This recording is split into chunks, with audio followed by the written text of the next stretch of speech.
Chapter 24. I was dimly aware as Mr. Pooey helped me to my feet. He brought me inside the Chinese laundry and behind the counter, and I leaned on him heavily as we passed the equipment that filled the back of his shop, through the small but cozy room that served as the living room, dining room, and kitchen of their tiny apartment, and into what appeared to be a study. He sat me in an overstuffed wing-backed chair next to an ornate desk with a laptop computer sitting on it.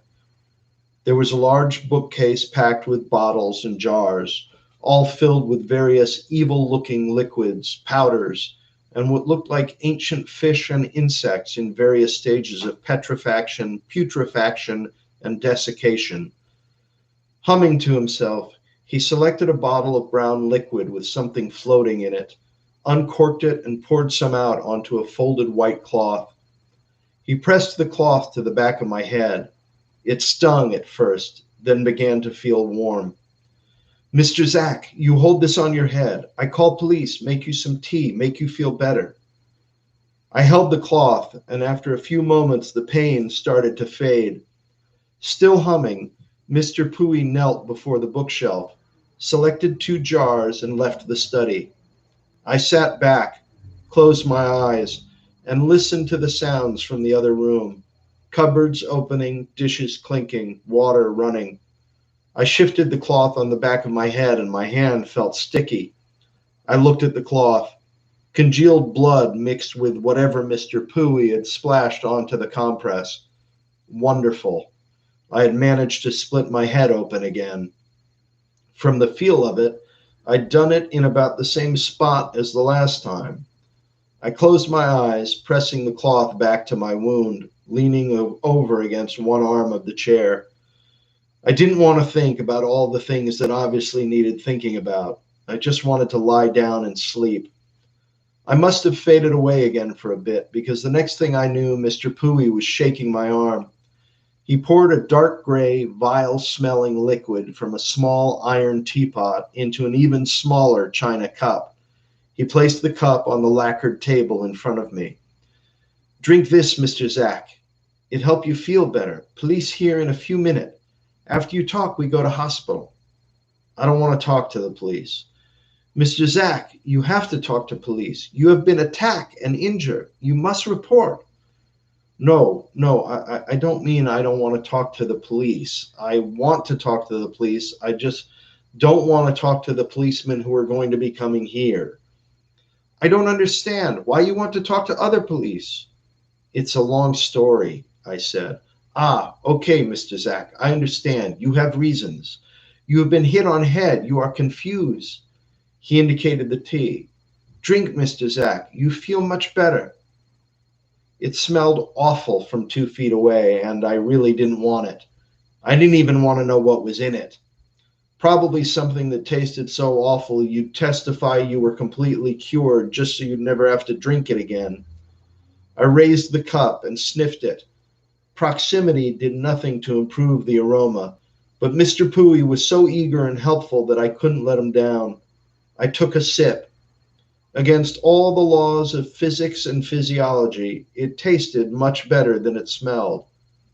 "Ah, that clear you head, Mr. Zack. Help you stomach, too." "My stomach? Bad bump on head, make you nauseous sometime." "Where's Mrs. Pooey, by the way?" "She visit relatives in San Francisco." "Aha. Mr. Pooey, can I point something out without being rude?" "Yes, Mr. Zack." "You may not remember, but I had dinner here with you and your wife."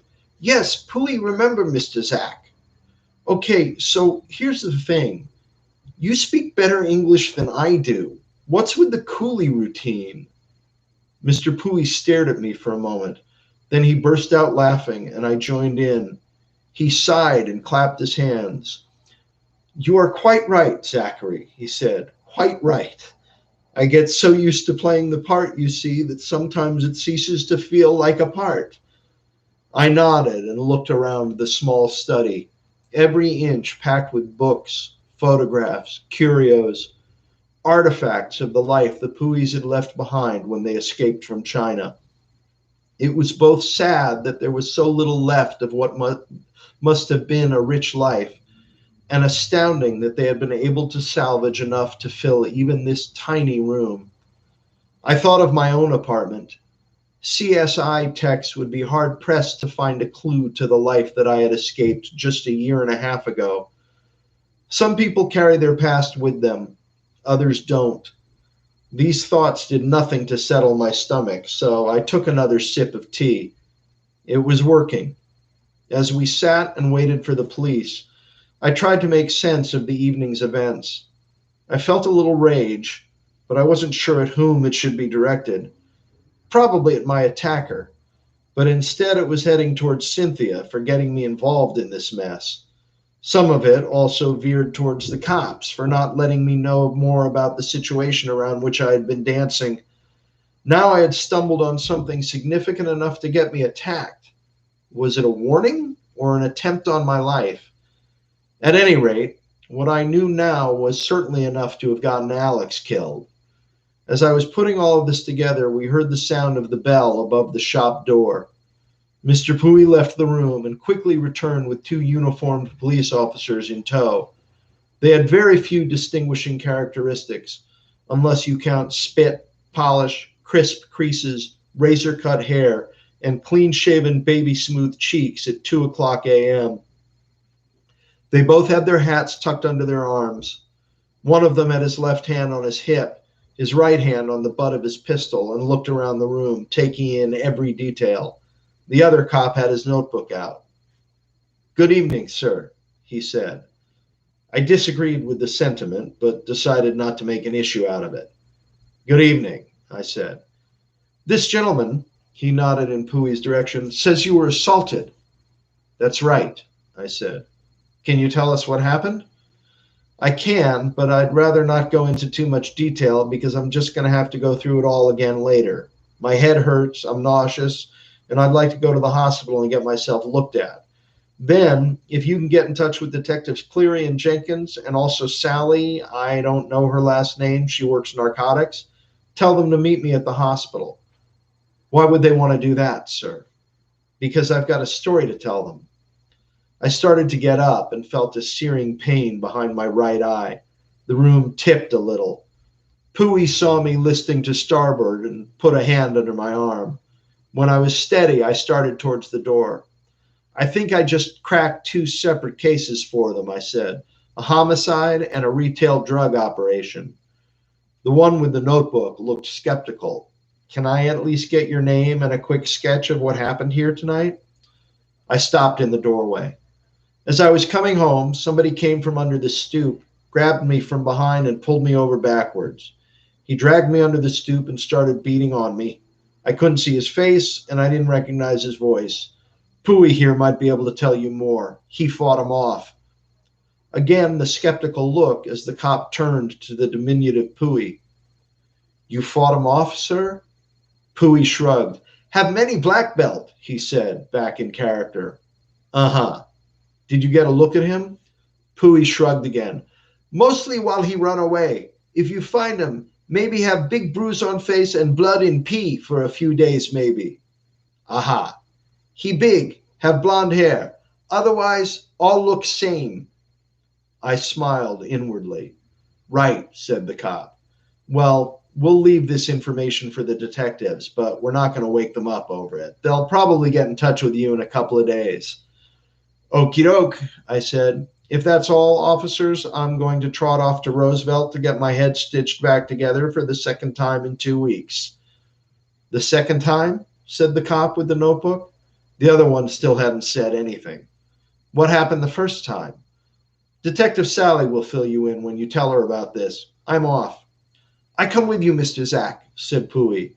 He held out his arm politely, showing the officers out of the room. Neither of them moved. Notebook waved his notebook at the various jars and herbs. "What's all this stuff?" "Herbs, Chinese herbs, very old medicine." "It looks freaking weird," he said. I couldn't agree more, I said. "Can you leave so I can get to the hospital, or do you want me to keep dripping blood on Mr. Pui's carpet?" "Yeah, you all can go.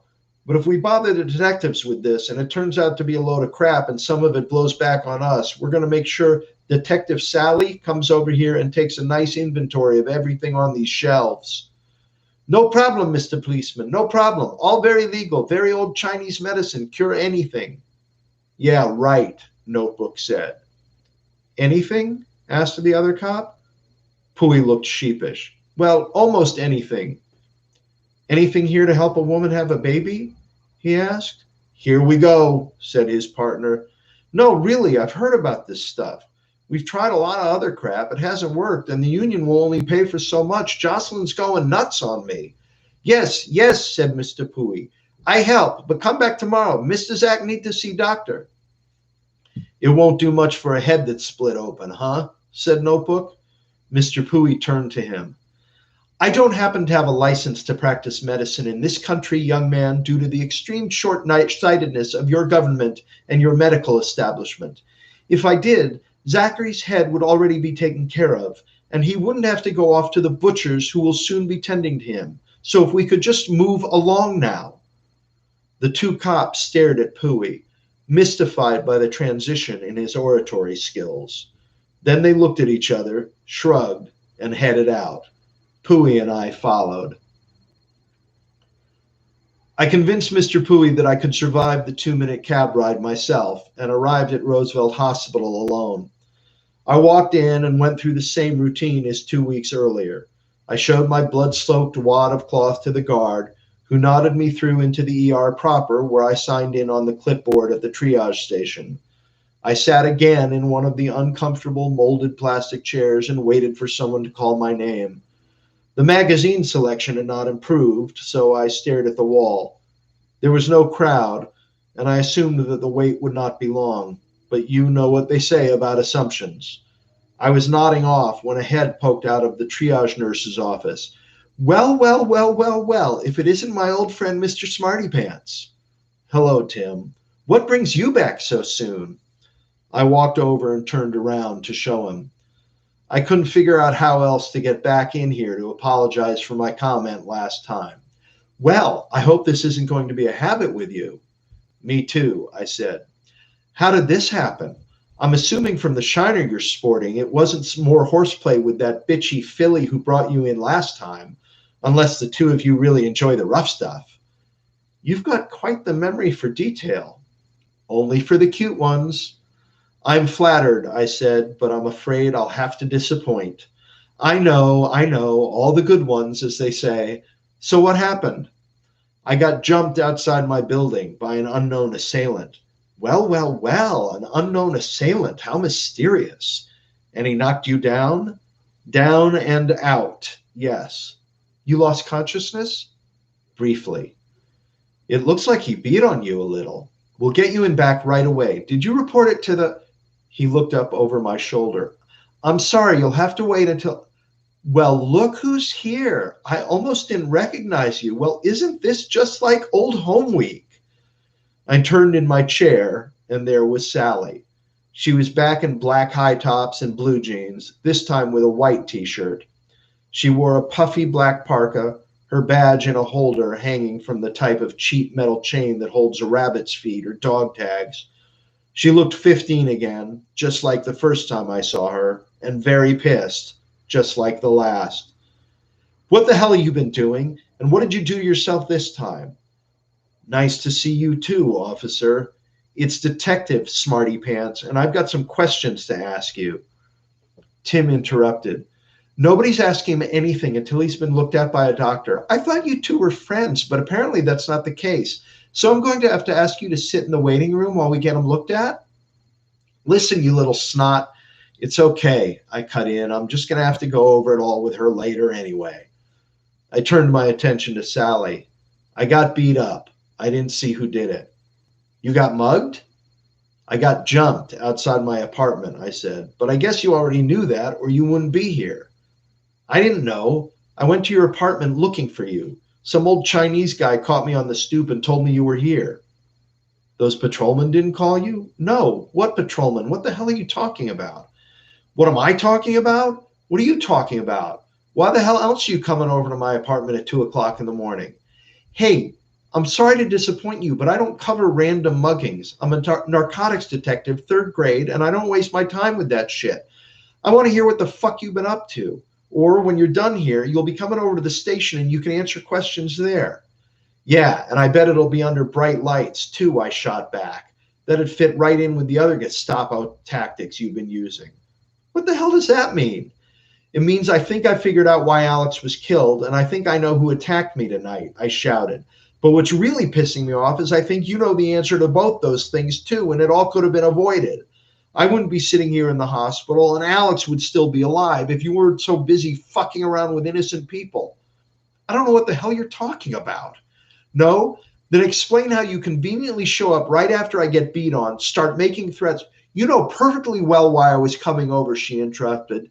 You went to hentai tonight. You are this close to getting arrested on charges of hindering. Please, please arrest me. I'll blow your whole little operation right out of the fucking water. People, people, people, shouted Tim. This is all very fascinating in an immature heterosexual mating dance kind of way, but Zach, you have to calm down and be quiet until we get you looked at. And you, Officer Cutie Pie, I'm so sorry, I mean detective, you are just going to have to hold your horses until we make sure he's okay. I'm not going anywhere, said Sally. Fine. If Zach says you can stay with him, you can stay with him, but don't get him upset. He's had a very nasty bump. Sally grunted, but didn't otherwise respond. I shrugged my assent, and Tim directed us to the intake desk. And that is the end of chapter 24. If you haven't already, please subscribe to this channel, and when you do, make sure you hit the bell icon so you get notified of upcoming live streams, and head on over to my website, MatthewArkin.com, and subscribe to my newsletter so that you can get the articles that I write on the craft of writing and the craft of acting.